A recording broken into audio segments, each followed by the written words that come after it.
누가 이런 걸 물었어요. 그때 우리가 그 상속세 증여세법을 배우면서 그 공제하는 것들이 많이 있었죠. 그런데 이제 할아버지, 아버지, 나 이렇게 계보가 내려오잖아요. 그런데 내가 요전에 옛날에는 할아버지, 할머니 그러면 자기 친계만 생각했거든. 그렇죠? 근데 요새는 외가도 있단 말이죠. 근데 이제 이렇게 남녀가 평등해지면서부터 외할아버지나 친할아버지나 똑같다. 법률상으로는. 외할머니, 친할머니도 똑같다. 다 똑같은 거거든요. 근데 지금도 가령 손자가 공제받는다 하면 친계만 생각해, 저부터도. 외가 쪽은 생각 안 하고. 그래서 이제 누가 저한테 물어요. 그러면 직계 존속 얘기하는 거, 우리가 요전에 배운 것이 이 상속 순위란 걸 쭉 배웠어요. 그 첫째 순위가 누가 상속이 됐어요? 배우자하고 비속하고 공동 상속을 한다고 그랬죠. 공동으로. 그 두 번째로는 누가 또 상속을 해요?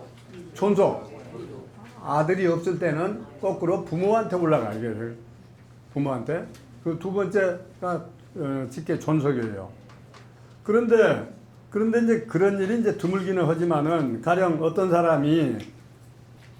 사람이 자기는 비속이 없어요. 비속이 없어. 그러면 상속해줄 아들, 딸이 없다는 얘기죠? 그럼 누구한테 가요? 부모한테 올라가야 되죠. 그 부모도 돌아가시고 없다. 그럼 어디로 가요? 할아버지, 할머니한테 먼저 가지. 존속, 직계 존속으로. 그러니까 밑으로 못 내려가면 위로 올라가야죠. 그래도 없으면 형제자매는 옆으로 가는 거니까. 그렇죠? 옆으로 가는 거니까 위로 먼저 가죠. 그러면 이때 친할아버지, 친할머니 또는 외할아버지, 외할머니가 있단 말이에요. 누구한테 가겠느냐 이런 거예요. 그래서 저도 원래 이해가 안 돼서 그런 질문을 요즘에 누가 하셨는데 받고 가서 이제 내가 연구를 해봤어요. 그랬더니 가령 이 사람이 손자입니다. 손자. 그러면 이 손자가 태어날 때는 왜 부모가 아버지가 있고 엄마가 있고 그래서 이렇게 해서 태어난 거 아닙니까? 그러면 이 사람도 또 아들, 딸이 있을 텐데 없단 말이죠. 그러면 넘겨줄 사람이 없어요. 그러면 위로 올라가라고 그랬죠. 그럼 부모 이렇게 올라가야 되는데 상속이 부모도 돌아가시고 안 계셔. 그럼 어떻게 돼요? 할아버지, 할머니한테 가야 되겠죠. 조부모한테 가는데 근데 여기는 가령 친조부고 여기는 외조부란 말이죠. 그렇죠? 그러면 이렇게 올라가고 이렇게 올라가야 할 텐데 그 누가 받느냐 이런 얘기예요. 네? 그래서 누가 질문을 해서 얼른 생각하니까 저 생각이 안 나서 가서 연구를 해봤더니 지금 법률로 봐서는 똑같다고 봐야 되니까. 내가 전에 한번 그런 얘기 여러분한테 했어요. 그 어린애들만 두고 아버지 어머니가 다 죽어서 교통사고로 죽어서 누가 그 어린애들 후견인이 될 거냐 해서 재판까지 했는데 외할아버지하고 친할아버지하고 서로 자기가 그 손자들 후견인이 되겠다 이렇게 재판을 했어요. 누가 했다고 그랬어요? 친할아버지를 놔두고 외할아버지한테 법원에서 하라고 그랬어요. 근데 그것은 외할아버지가 더 가까워서 그런 게 아니고 둘이 똑같다. 똑같으니까 외할아버지가 더 나이가 많으니까 외할아버지가 해라 판사가 이래버린 거예요. 이게 똑같아요. 똑같아. 그러면 이때 상속도 역시 이쪽으로 가는 거나 이쪽으로 가는 거나 똑같아요. 그러면 나눠줘야 되느냐? 그렇죠? 근데 지금 법률상으로는 나눠줘야 되겠더라고요. 똑같으니까. 이런 사례는 저도 못 봤어요. 그래서 공교롭게 누가 질문을 해서 가서 연구를 해보니까 똑같다고 봐야 돼요. 요새는 친가 외가가 없어요. 다 똑같아요. 권리가 다 똑같습니다. 요 얘기 숙제 하나 풀어드리고 여러분한테. 그 다음에 또 하나는 또 이것도 여러분이 질문을 하셨는데 그래서 여러분이 이렇게 질문을 해주시면 내가 공부가 돼요. 이거 가지고 와서 공부를 하거든. 다 아는 사람은 없으니까. 그렇죠? 방금 요 띠리모고 저한테 전화가 한 통화 올렸죠. 옛날에 동아일보 부사장 선무인데 주로 동아일보 회사에서 관리 부분을 많이 담당했어. 인천 선생 손자인데, 인천 선생 손자예요. 나하고 늘 만나요. 요전에 전화가 와가지고 여러분한테 내가 이미 얘기한 건데 이 상속재산에다가 합산해야 될 게 있다고 그랬죠, 지난 시간에. 그런데 이미 증여해버린 것, 생전에 증여해버린 것도 일정한 기간 내에 돌아가시면 다시 상속재산 다 합산해서 세금을 다시 계산해라 그랬죠. 그 몇 년이었죠? 10년. 근데 이 10년이라고 하는 것은 상속인한테 증여한 것만 10년간 합산하고 상속인이 아닌 사람에게 증여한 거예요. 그것도 있을 수 있죠, 얼마든지. 그거 몇 년간 합산하고 5년. 여러분 다 잘 아시네요. 아, 그걸 질문을 하길래 상속인이 아닌 사람한테 준 것은 5년 내에 것만 합산한다. 그랬더니 나한테 듣고 가서 언제든지 내 말은 잘 듣는데 가서 국세청에다 물어보니까 아니다, 10년 누구든지 다 10년 거 합산하는 거다 그러더래요. 가지고 또 와가지고 아니 국세청에 물어보니까 5년이라 아니고 다 10년 합산한다더라. 그것도 막 우겨요. 그래서 너 왜 국세청 사람 말만 듣고 내 말 안 듣냐. 아, 그랬더니 아, 국세청 사람이 이런 상담을 해줄 때는 그 사람도 상당히 아는 사람 아니겠냐. 그러면 물론 안다. 그런데 이건 내 말이 맞다. 그래서 그 세법 조문을 이렇게 카피를 해서 주었어요. 그러니까 또 갔대요. 그 조문을 들고. 아, 그랬는데 10년이 또 맞다고 하더래요. 그래서 또 왔어요, 저한테. 아, 10년이 맞다고 그러는데. 저한테 형님이라고 그래요. 형님이 잘 모르신 거 아니요. 그래서 절대 아니다. 근데 어제 그 운동을 하는데, 그 스포츠 센터에서 운동을 하는데, 그 운동원 자리에서 또 물어요, 나한테. 아, 형님이 틀린 거 아니요. 그래서 마침 그 옆에 세무서장 지낸 친구가 또 마침 그 옆에 서 있더라고요. 이 친구 세무서장을 했으니까 물어봐라. 어? 물론 세무서장이라고 다 잘하는 건 아니에요. 물어봐라. 그러고 갔어요. 갔더니 방금 전화가 온 거예요. 형님 말이 맞네요. 그래서 세법이 이렇게 복잡하고 그래요. 그러니까 세무서장 있다고 다 잘하는 것도 아니고 세무서 직원이라고 다 잘하는 거예요. 근데 여러분하고 상담해보면 그 사람들이 맞다고 이런 생각해요. 아, 공무원이 그러던데요. 이렇게 한다고. 그러면 대답은 내가 항상 무색해지죠. 공무원이 그랬다는데. 물론 그 사람이 나보다 더 잘한 것도 많죠. 근데 꼭 그런 건 아니에요. 어려워요. 복잡해요. 네, 그래서 요것도 바로 그런 질문이 하나 있는데 여러분이 질문을 해보신 거예요. 요전에 여러분하고 이런 걸 했습니다. 부담부 증여다 이런 거 했죠. 부담부 증여. 무슨 얘기냐면 이런 재산을 예를 들어 토지를 내가 아들한테 증여를 했는데 이렇게 잘라서 그 빚이 여기 있어. 빚이. 빚인데 빚도 네가 그러면 떠안아라. 내가 이걸 줄 테니까 빚까지 네가 가져가라. 이게 부담부 증여 아니에요? 이게 부담을 지면서 증여를 받은 거다 이런 얘기예요. 그럼 예를 들어서 이게 5억이다 빚이. 근데 이 전체는 10억짜리다. 그렇죠? 그러면 이 증여가액은 얼마예요? 빚을 떠안았으니까 그 뺀 나머지가 그러니까 증여세는 5억에 대해서만 내죠. 그렇죠? 이거 다 여러분하고 배운 거죠. 이렇게 되었는데 그러면 그래서 이것을 흔히 사람들이 여러분들끼리 보통 전문가가 아닌 사람들끼리 얘기할 때 보통 이렇게 한대요. 야, 멍청한 놈아, 이거 빚을 여기다 몽땅 은행에서 빚 얻어가지고 여기 담보해가지고 그렇게 넘겨주면 증여세 뭐 조금 낸다더라. 이렇게 서로들 얘기를 많이 한다고 그래요. 그래가지고 가끔 제가 무색한 때가 있어요. 빚을 거기다 짠뜩 붙여서 넘기면 증여세 안 낸다는데 나들 왜 그렇게 가르쳐 주냐. 그 대신 이것은 그러면 빚도 하는 부분은 증여세에서는 빼주는 대신에 정부가 이거 밀어내기 이럴 리가 없잖아요. 그러면 이 부분은 양도세로 그럼 대신 내라 이런다고 그랬죠. 그럼 양도세로 내요. 양도세로. 근데 일반적으로 이게 상당히 유리한 경우가 대부분 많더라고요. 근데 나중에 이렇게 일단 했다가 이렇게 증여를 했다가 나중에 이걸 팔았다. 그럴 수가 있죠. 증여 받은 사람이 이걸 팔았어요. 그러면 이 양도가액을 계산할 때는 양도소득세를 계산할 때는 양도가액에서 뭘 빼줘요? 취득가액을 빼주고 그 나머지 이 차익에 대해서 과세한다고 그랬죠. 그러면 이렇게 증여했던 재산을 이제 팔았단 말이에요. 전부가. 예를 들어서 20억에 팔았다. 그러면 양도가액은 얼마가 되겠어요? 20억. 근데 처음에 반반이었으니까 구태익을 쪼갠다면은 이쪽에도 10억을 받고 팔고 이쪽에도 10억을 받고 판 꼴이 되죠. 그러면 이쪽을 양도소득세를 계산하면 양도가액이 얼마예요? 10억에다가 취득가액이 얼마예요? 징역세면 1대 5억 원만 매겠죠. 이거 빼주고. 그러면 5억이 취득가액이에요. 그러면 차익이 얼마 나왔어요? 5억이다.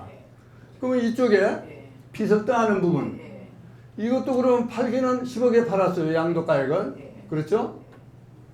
취득가액을 그러면 얼마로 보느냐. 이게 문제가 아니에요. 취득가액. 이때는 엄격히 따지면 취득가액이라는 게 없죠. 취득가액을 얼마로 빼줘야 되느냐 이걸 묻더라고요. 어떤 분이. 나도 생각지도 못한 건데 이렇게 묻는 수가 있어요. 왜 그러냐면 이런 것은 전문가 아닌 사람들이 더 의심을 많이 크던 전문가는 다 이렇게 하는 거다 아니까 의심을 안 하는데 모르니까 물어본다면 그러면 여기는 취득가액이 없는데 여기는 있는데 이걸 취득가액을 뭘로 하느냐 이것도 또 가서 생각했어요. 얼른 생각이 안 나서. 얼마 되겠어요, 취득가액이? 10억을 가지고. 5억을 가질 것 같은데. 이 생각해보니까 그러면 어떤 것이 취득가액이 돼야 되느냐? 예? 이게 빚을 얼마 떠안았죠? 5억을 떠안았으니까 이 취득가액이 5억이라 해야 된단 말이에요. 5억. 그러면 여기도 역시 양도 차익이 5억이 생겼어요. 그러면 합치면 10억이라는 양도 차익이 생겼어요. 이 전체 재산을 팔고. 그렇죠? 그 나중에 보니까 이게 맞더라고요. 왜 맞는 거니? 이 5억이라고 하는 것이 증여세 낼 때 뺀 가액이니까. 증여 가액이니까 이게 당연히 취득 원가가 돼야 한단 말이에요. 그렇죠? 그러니까 요걸 합쳐서 하는 거나 이렇게 따로 계산하는 거나 와보니까 결과는 같아요. 그렇죠?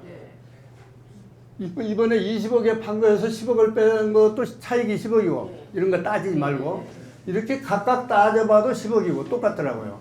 그러니까 여러분은 복잡하게 생각할 것 없이 이 경우에도 부담부증여를 한 경우에도 이거 없다고 생각하고 처음에 이 가액을 그냥 떼주면 이게 맞아 들어가는 거예요. 그러니까 아주 간단한 것 같은데 저도 딱 질문을 받으면 처음에 얼떨떨해요. 그래서 하여튼 이 두 가지 숙제를 여러분한테 먼저 풀어드리고 그 다음에 또 개별적으로 질문하신 거인데 요거 다음에 개별적으로 질문해 주시는 것은 요 다음 시간 아니죠. 요거 끝나고 질문하는 시간에 내가 누가 질문했는지 모르니까 저한테 얘기해 주시면 되겠습니다. 6페이지 밑에서 6째 줄로 가면 이제 오늘 과세표준 계산의 차례입니다. 전 시간까지 우리가 얘기한 걸 다시 한번 대괄해 보면 우리가 상속재산이라는 게 있죠. 상속재산. 상속재산이 있는데 재산에 대해서 세금을 내라 그러면 재산을 그대로 뺏어가는 건 아니죠. 이 재산을 어떻게 한다고 그랬어요? 평가를 해가지고 얼마짜리인가 봐가지고 돈으로 가져가는 거지. 옛날에는 뭐든지 물건으로 그냥 가져갔어요. 물물교환 시대는. 근데 지금은 화폐사회니까 평가를 해가지고 얼마짜리냐. 그래서 돈으로 얼마가를 내놔라. 이렇게 한다고 그랬죠. 그것을 우리는 뭐라고 그래요? 과세가액이다. 이렇게 한다겠나. 과세가액. 이 과세가액에 대해서 상속세를 내라. 이런데 그런데 순서가 여기까지는 좋은데 누구든지 그러면 내가 물려받은 게 뭐 집 하나 뭐 물려왔으니까 그거 가액이 얼마냐면 과세가액 못 낼 사람이 없죠. 근데 문제는 세법에는 언제든지 예외가 있어가지고 어떤 것은 과세가액이 집어넣으라. 그러니까 본래는 과세가액이 아닌데 요거 플러스 해라. 이런 게 있었죠. 플러스를 뭐 해라. 대표적인 게 뭐예요? 보험도 있고 물론 여러 가지. 죽기 전에 다 증여해버린 것도 여기다 합산을 하고 그랬죠. 심지어. 그렇죠? 다 합산해라. 그러니까 우리가 상식으로 안 통하는 게 이 세법이에요. 그런가 하면 반대로 이번에는 산입 안 해도 좋다. 빼줘라. 마이너스 해줘라. 불산입이 있었죠. 비과세 한다든가 뭐 이런 거. 그러니까 이런 것들을 이렇게 조정한다고 그럽니다. 그래요. 조정. 이 재산 평가액에다가 플러스 또는 마이너스 조정을 해가지고 과세가액이라는 걸 산출을 해요. 그러면 여기다 바로 세금을 산출하느냐? 오늘부터는 그게 아니고 이 과세가액에서 또 뭘까요? 빼줘라 하는 게 있단 말이에요. 그래서 이번에는 이걸 뭐라고 하냐면 공제라고 한다. 상속세 계산할 때 공제를 하니까 상속공제라고 합니다. 이걸 상속공제. 이제 이걸 배웁니다. 이걸. 그러면 상속공제 맨 처음에 뭐가 있습니까? 기초공제. 기초공제는 무조건 2억은 누구든지 다 빼준다.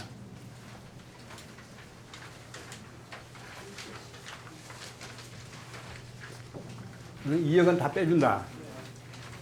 그 다음에 7페이지 넘어갑시다. 가업상속공제라고 하는 게 있다. 가업상속공제.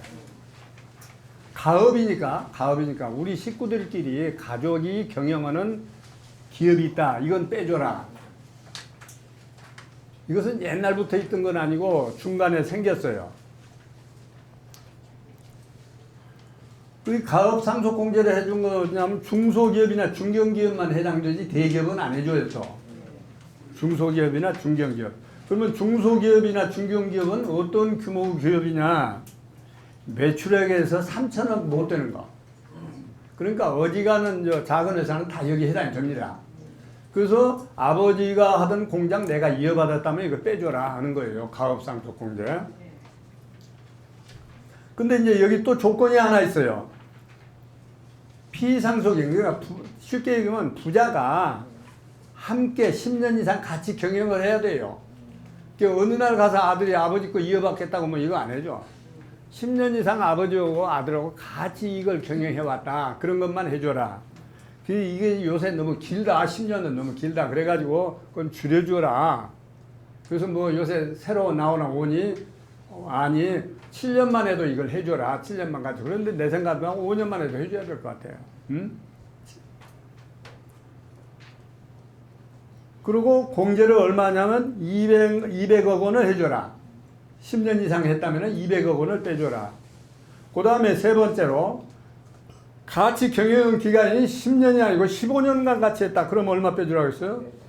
300억 원까지 빼줘라. 20년 이상 같이 했다. 부자가. 그럼 얼마 빼줘요? 500억 원까지 빼줘라. 그러니까 중소기업은 어지간한 건 여기에 해당이 되면 다 세금 안 내고 넘어간다고요. 그럼 중소기업 해야 돼요. 어? 여러분 갖고 계시는 부동산도 사실은 중소기업인데 부동산 임대는 여기 사업 범위에 안 들어가요. 그러니까 안 해줘요. 그러니까 다른 장사한 거 다 어지간한 건 다 여기 빼줘요. 제조업, 뭐 판매업 다 해주는데 몇 가지 안 해주는 게 있어요. 무슨 관광업이라든지 아니면 뭐 유흥업이라든지 부동산 임대도 여기 안 넣어줘가지고 지금 못 해주고 있어요. 그래서 500억까지, 그러니까 어지간한 데는 다 빼줍니다. 그 다음에 영농, 농사를 같이 진 사람, 이것도 15억 원까지 빼줄 수 있다. 근데 시골 사람들은 이 농지값이 워낙 싸서 이거 공제받는 사람 거의 없어요. 예? 요새 뭐 15억이면 뭐 한 곡을 다 농지 차지하는데 뭐. 그 다음에 인적공제가 있는데, 그래서 이 가업상속공제 얘기하면서 내가 또 자랑 하나 하고 넘어가야 되겠는데, 옛날에 이게 없었어요. 요전에 얘기다시피 심지어 뭐 방 안에 시계 걸린 것도 다 조사해가지고 과세했다고 그랬잖아요. 피아노 뭐 다 없었어요. 그런데 제가 1984년에 정확하게 1984년 초에 상속세법이라는 책을 대한민국에서 최초로 썼어요. 제가 1984년에.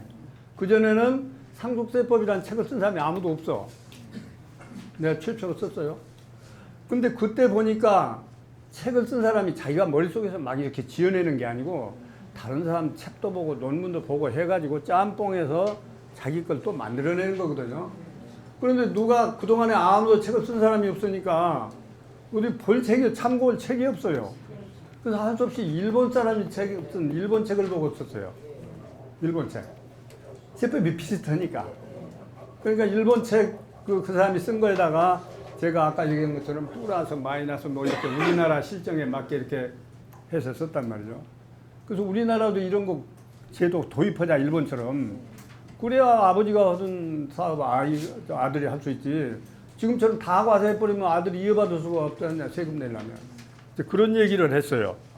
우리나라 그 제일 큰 경제 단체가 대한상공회의소이죠. 상공회의소에서 제가 마침 그때 잡지에다 이걸 연재를 했어요. 그러니까 그걸 보고 이 대한상공회소에서 그걸 보고 나더러 그러면 세미나 한번 합시다.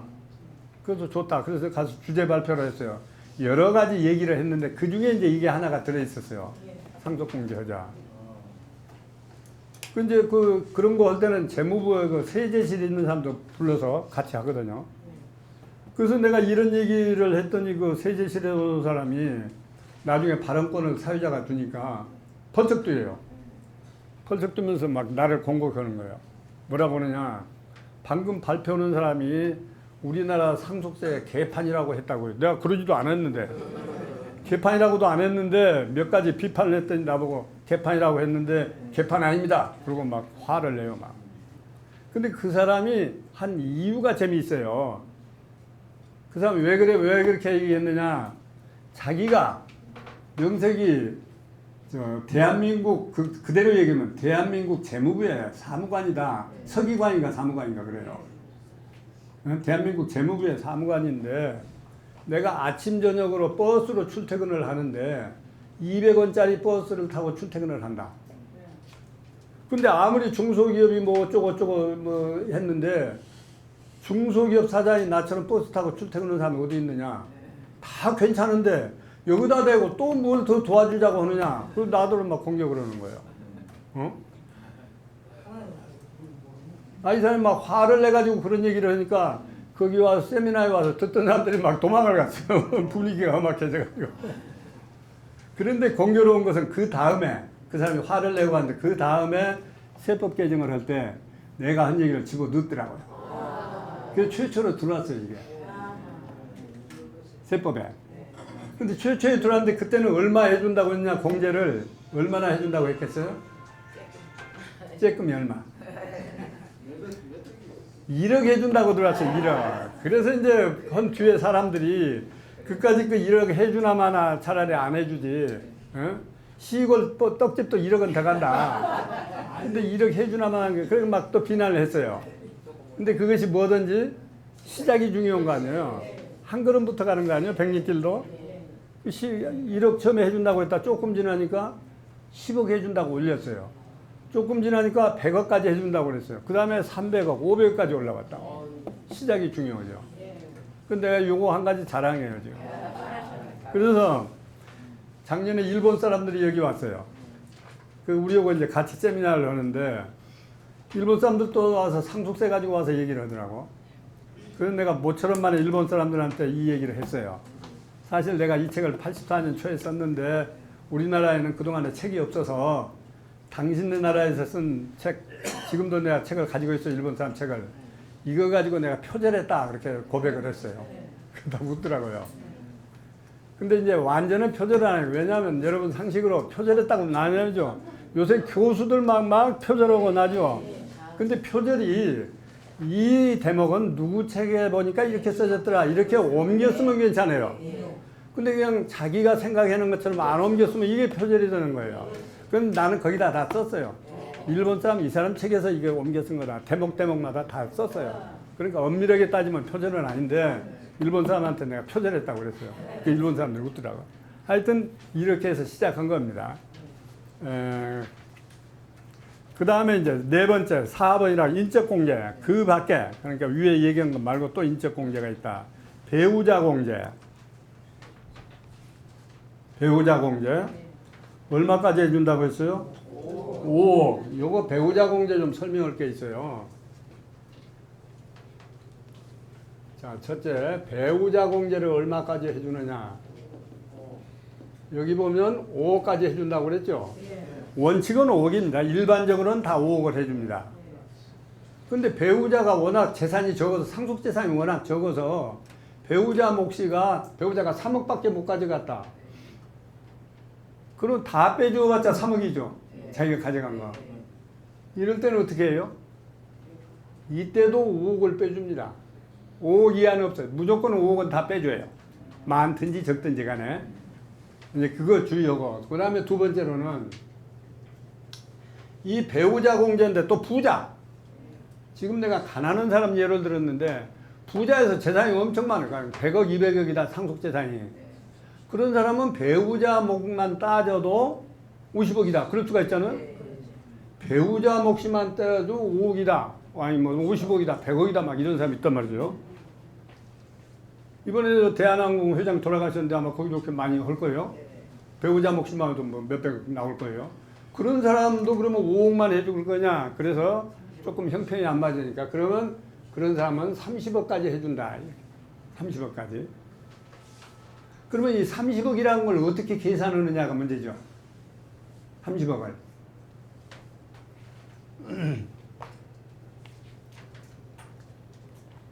어떻게 계산하느냐면 요전에 지난 시간 우리가 배우다시피 상속인들이 각자 가져가야 할 몫이 있다고 그랬죠. 근데 배우자가 다른 아들, 딸보다는 50%더 가져간다 그랬죠. 그러니까 그냥 4인 가족 생각해 보면 배우자가 얼마였죠? 비율로 1.5. 다른 아들은 1. 또 둘째 아들 있으면 또 1. 딸이 있으면 또 1. 다 1씩밖에 안 가요. 똑같이. 근데 배우자만 여기 50%를 더 해준단 말이에요. 그러면 다 식구들 합치면 4.5죠. 그럼 배우자가 4.5분의 1.5가 배우자 몫이란 말이에요. 그렇죠? 그러니까 전체 재산에다 4.5분의 1.5를 곱했더니 이게 50억이다. 그럴 수가 있죠? 이런 사람은 30억까지 빼줘라. 30억 넘은 건 안 빼줘도. 30억까지 빼줍니다. 근데 문제는 아까 여기 어떤 것은 플러스라고 그랬죠? 상속 과세가액에다. 플러스를 하는데 대표적인 예를 들면 이미 증여한 것도 10년이 안 넘었으면 이 증여한 것도 여기다 플러스라고 그랬죠. 그런데 증여한 거 빼버리니까 30억이 안 넘어요. 증여한 걸 빼고 순 상속재산에 대해서만 4.5분의 1.5로 했대. 예를 들어서 이것은 20억밖에 안 된다. 근데 여기 과세할 때는 요것도 합쳐서 과세하죠. 상속세다. 그럼 빼줄 때도 이것도 합쳐서 4.5분의 1.5로 해줘야 될 거 아니에요. 전부 놀부 계산이에요. 먼저 증여한 걸 여기 합산해. 요것은 합산하지 말고 순 상속재산에 대해서만 4.5분의 1.5로 하라. 이렇게 돼 있다고. 놀부 계산이 많아요, 세법에는.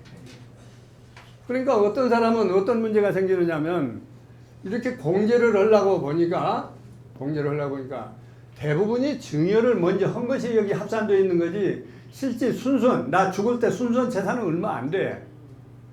그러면 만약에 전체에서 4.5분의 1.5를 빼버리면 세금 낼 거 없어.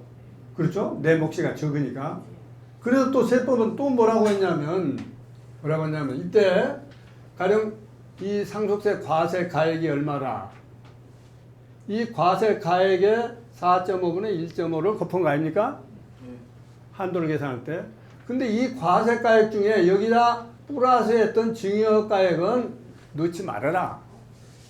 그러면 이 증여 가액 빼고 순수한 증여 과세 가액은 가령 10억밖에 안 된다. 10억 4.5분의 1.5니까 몇 푼 안 돼요. 그러면 이거 공제 해머라고 했는데 공제 해머 그 자체가 없어져 버리잖아요. 그렇죠? 이런 문제가 생겨요, 또. 이런 문제가. 그래서 이제 어떤 또 해석이 나왔냐면 만일에 이럴 경우에는 이런 식으로 계산을 했더니 거꾸로 마이너스가 나왔다. 과세가액이. 그럴 수도 있죠? 전부 여기 플러스한 것만 들어가 있지 실제 상속받은 건 얼마 안 되니까 공제하려고 보니까 과세 표준이 마이너스가 나와버린 거라. 이 마이너스가 나올 때는 아까 증여 가액 요거 증여 가액 마이너스가 나올 때는 요것도 여기서 마이너스 된 한도 내에서 빼줘라. 또 이렇게 되어 있다고요. 이해가 되죠? 좀 복잡한데 이해가 되죠? 이 계산 정확하게 해야 돼요. 그래서 그렇게만 안 하면 배우자는 30억까지 빼주니까 중산층에서는 상당히 빼지니까 상속세가 없거나 줄어들 수가 있어요. 그래서 이 간다는 것 같아도 이렇게 복잡합니다, 지금.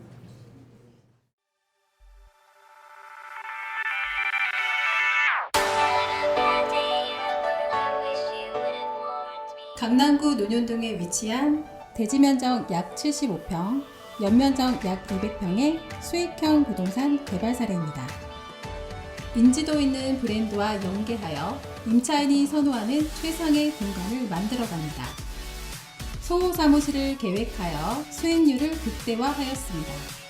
1층 필로티를 활용한 편리한 주차, 풀옵션 주거 공간과 독립된 옥상 정원, 전용 면적 5평에서 7평대까지 고급 임대주택의 수익 극대화가 되도록 가구와 자재를 선별하였습니다. 풀옵션으로 전자제품, 가구류와 집기류가 모두 포함되도록 계획하였습니다. 매각 시 자산 가치가 높을 건축물로 디자인하였습니다.